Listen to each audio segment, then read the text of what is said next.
Hello students, welcome again to detail study. आज हम अनुस्वार और अनुनासिक में क्या अंतर होता है ये समझेंगे। देखिए, अनुस्वार वह होते हैं जो वर्णों के ऊपर लगते हैं। एक बिंदु के रूप में इनको डिनोट किया जाता है, तो वो क्या होते हैं?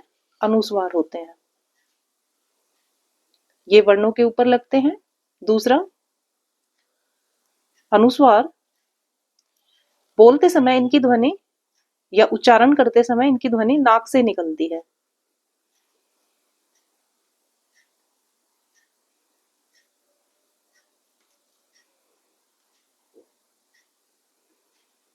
इनकी ध्वनि नाक से निकलती है। तीसरा, ये किसी भी वर्ग, पवर्ग, टवर्ग, कवर्ग, किसी भी वर्ग का पंचम अक्षर का रूप लेते हैं।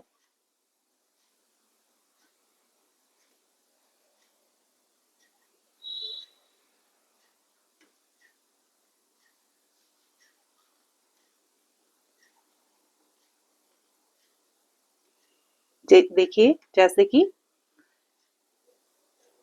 ड, न, ण, न, न, इन सभी रूपों में इनका उच्चारण होता है। हम मैं शब्द लिखकर इसको उदाहरण के साथ आपको समझाती हूँ। जैसे गंगा,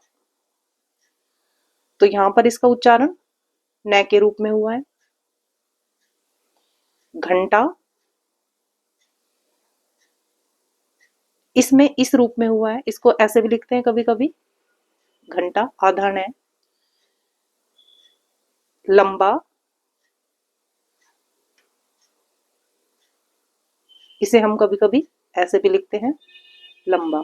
तो इस तरह से अनुस्वार का प्रयोग किया जाता है, जो कि पंचम अक्षर के रूप में भी किया जाता है। इसके कुछ उदाहरण शब्दों के रूप में लिखते हैं हम, मंदिर। और हाँ स्टूडेंट्स, ये जिन शब्दों के जहां इनका उच्चारण होता है, जैसे इसमें हम मैं, न, दी, तो मैं और द के बीच में इसको बोल रहे हैं, तो पहले अक्षर के ऊपर इसे लिखा जाता है। जैसे मंदिर, गंगा, इसे हम ग और गा के बीच में बोल रहे हैं, तो इसको ग के ऊपर ही डिनोट की इसको लिखा जाता है। इस डॉट को, अनुस्वार को ग के ऊपर लगाया जाता है। कंधा, कंधा, देखिए क और ध के बीच में इसकी आवृत्ति आ रही है, उच्चारण का हमें स्वर सुनाई दे रहा है, हम इसे क के ऊपर लिखते हैं। ठीक इसी प्रकार इसके बहुत से उदाहरण है। मंगल, मंगल, तो यहां हम इसको लगाएंगे। अब हम पढ़ते हैं अनुनासिक। अनुनासिक चंद्र बिंदु के रूप में अंकित किया जाता है।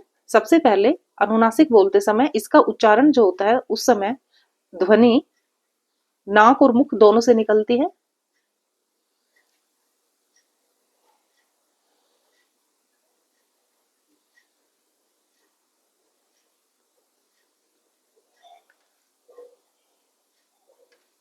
दूसरा, इन्हें जब चंद्र बिंदु भी कहा जाता है।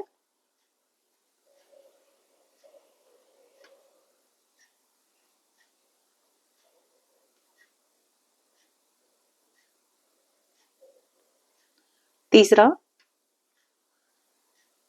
जब हम इन्हें लिखते हैं तो वहां पर जो कोई कोई भी मात्रा नहीं होती है, मतलब ऊपर लगने वाली मात्राएं, जैसे ई, ए, ओ, औ। जब ये मात्रा प्रयोग होती है, तो अनुनासिक का प्रयोग नहीं होता। अनुनासिक प्रयोग नहीं होता इन मात्राओं के साथ। इसका आप विशेष ध्यान रखिए। जैसे जब भी चंद्र बिंदु लगाया जाता है, तो ये ऊपर लगने वाली मात्राएं प्रयोग नहीं होती हैं। जैसे कि 5, हंसना, हंसना, चूड़ियां,